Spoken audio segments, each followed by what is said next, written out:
Liebe Lego-Fans, wir haben es euch versprochen und es ist mittlerweile schon so, wenn es in unserer Lego-Stadt was Neues gibt, dann schaltet sich die Kamera automatisch ein und zeigt euch, was sich tut. Und zwar sitzt hier am Balkon der Market Street ein Mann, der Indiana Jones verblüffend ähnlich schaut, aber er hat nur einen Arm. Wie kann das passieren?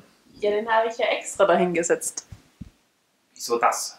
Ja, weil ich mir gedacht habe, wenn ich den so rumlaufen lasse ohne Arm, dann fällt das sofort auf, aber dadurch, dass er da hinten drinnen sitzt und der gute Arm ja auf der Außenseite ist. Ja, aber den Arm muss er doch wo verloren haben, das gibt's doch gar nicht, der muss noch irgendwo sein. Na, egal. Wir zeigen euch was Wichtigeres, was wir gemacht haben. Und zwar sind wir heute in der Downtown unterwegs.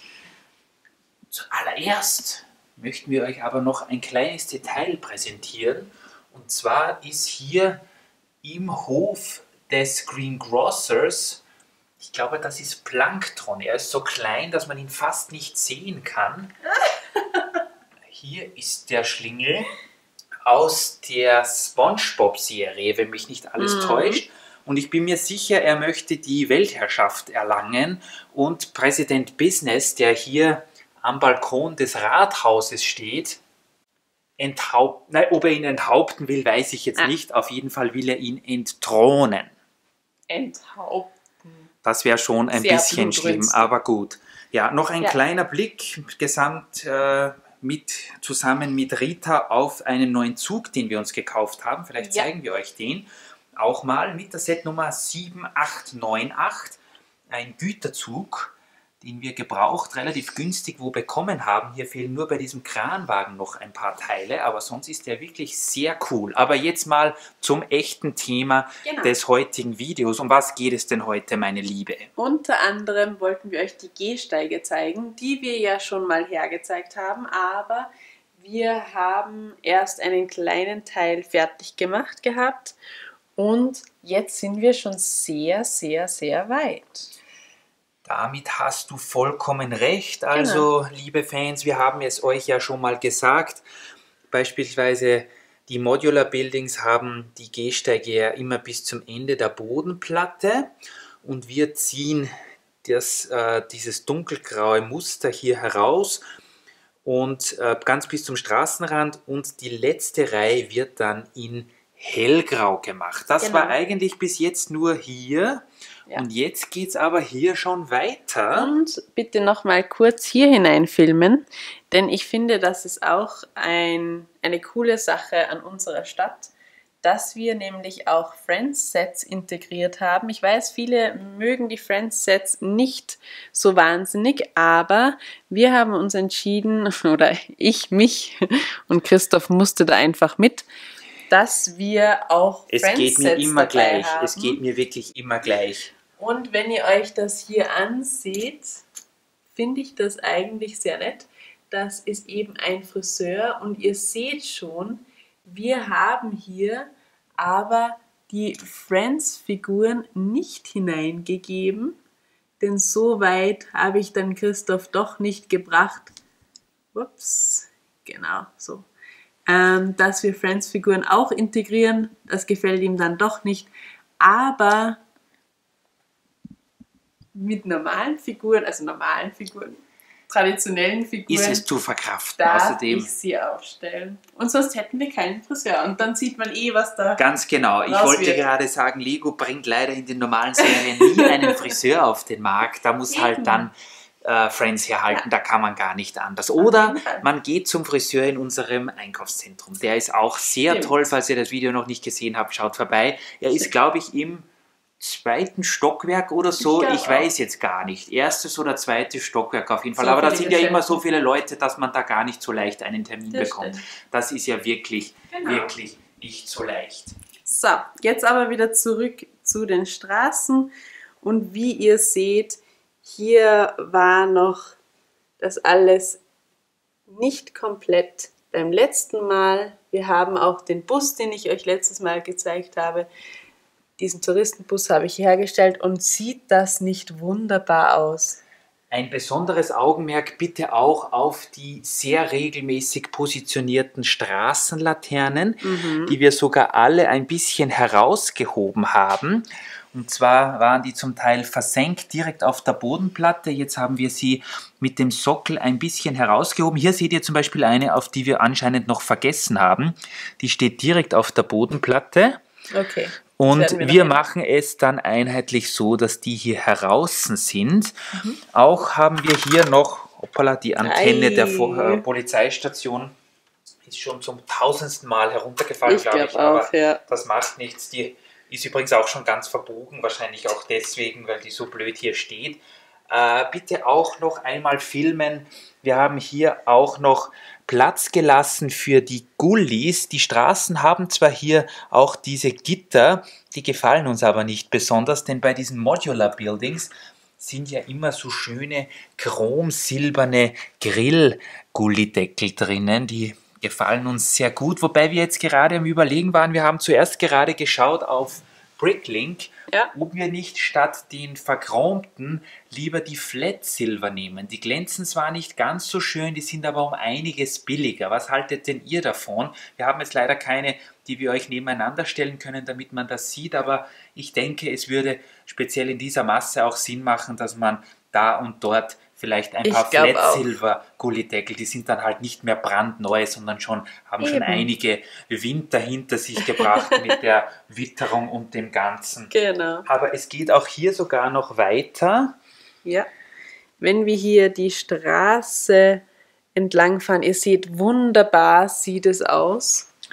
Hier ist es noch nicht ganz fertig, da uns wieder mal die dunkelgrauen Fliesen ausgegangen sind. Ja, leider. Man darf nur kurz mal erwähnen, und zwar, wo haben wir eine? Eine 2x2 Fliese in dunkelgrau bekommt man eher nicht unter 7 Cent das Stück. Das ist schon horrend. Und die jetzt Jumper seht Plates, euch das mal an, was da verbaut worden ist. Genau, das sind schon Tausende, die hier verbaut wurden. Die Jumper Plates sind etwas günstiger, deswegen sind wir hier jetzt auch in den meisten Fällen auf die 1x2er ausgewichen. Die kosten so etwa 2 bis 3 Cent das Stück.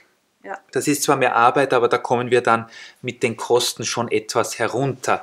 Hier haben wir auch neu hinter der Tankstelle, ihr habt uns gesagt, dass unsere Stadt noch ein wenig zu kahl ist, Blumenbeete angelegt. Genau, ja. Das sieht man hier sehr gut. Moment, genau. Und was ich euch auch noch zeigen möchte, wo ich jetzt nicht so gut hinkomme, aber Christoph nimmt sich ein Herz und kraxelt wieder in das Loch hinein. Wie immer muss ich da ran.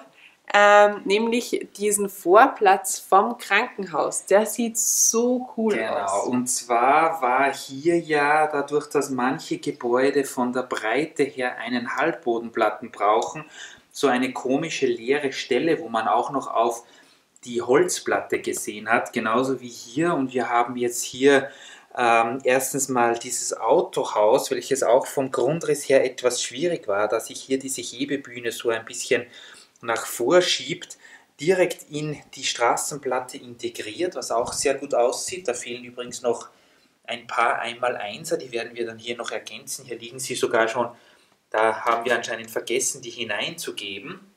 Aber auch hier die Einfahrt des Krankenhauses. Ist das nicht super cool, wie das aussieht? Mit dem Zeitungskiosk, den haben wir auch da platziert, finde ich auch. Genau, den Zeitungskiosk, den es mal zum Bauen gab in den Lego Stores. Dort waren wir leider nicht, weil wir nicht bei einem Lego Store wohnen, oder der nächste ist mehrere 100 Kilometer weg, aber wir haben uns den nachgebaut und das sieht schon wirklich ganz schön aus. Hier sind wir noch nicht ganz fertig, da sind wir noch am Überlegen, wie wir das handhaben, aber ja, wenn die nächsten Teilebestellungen hier sind, dann wird das sicher hier so weitergehen. Und hier, übrigens, weil wir schon des Öfteren gefragt worden sind, wir haben hier dieses Naturhistorische Museum und auch diesen Bücherladen. Die gab es mal, Rita wird sie dann von der Vorderseite zeigen, sie bewegt sich gerade dorthin. Die gab es mal von einem chinesischen Hersteller. Wir haben aber von den Chinesen nur die Bedienungsanleitung, die Aufbauanleitung geschnappt um dann diese Sets, die Teilelisten waren ja auf Brickshelf, glaube ich, mal zur Verfügung, um die Sets dann mit originalen Lego-Teilen nachzubauen. Nur so viel dazu. Auf jeden Fall ist hier vor dem Naturhistorischen Museum jetzt ein Park im Entstehen. Und auch diese Seite hier sieht extrem cool aus. Ich gebe die Kamera mal kurz an Rita. So, man sieht hier vorne, das ist auch sehr schön geworden, dieser Eingang. Da hat sich Christoph schon sehr viel angetan mit den Bodenplatten. Und auch hier dann, Christoph verschwindet schon wieder, das Gebäude. Es sieht einfach... Die Sehnsucht ist so groß. Oh, es ist einfach mit den Straßen, mit den Erweiterungen von den Gehsteigen ist es einfach echt, also das sieht echt cool aus. Wunderbar. Das werden wir jetzt dann hier noch fortführen. Ihr seht, das Ghostbusters Headquarters ist noch immer offen. Hier ist noch viel freie Fläche, aber wir werden in diesem Teil der Downtown natürlich auch noch die Gehsteige so schön machen. Auf jeden Fall. Das wird sich sicher in der nächsten Zeit noch ergeben. Wir warten aber leider wieder mal auf neue Teile, also geht das nicht so leicht. Aber uns fällt bestimmt in der Zwischenzeit was anderes ein, was wir tun können. Danke auf jeden Fall für eure Kommentare. Ich wollte gerade sagen, wir können ja in der Zwischenzeit mal eure zahlreichen und auch sehr lieben Kommentare lesen. Wir freuen uns immer sehr darüber. Die sind immer ganz toll. Ja. Und die lesen wir auch alle immer sehr gerne. Und wenn es geht, beantworten wir die auch natürlich. Ich glaube schon. Das machen wir eigentlich ganz gut, glaube ich. Wir hoffen es zumindest.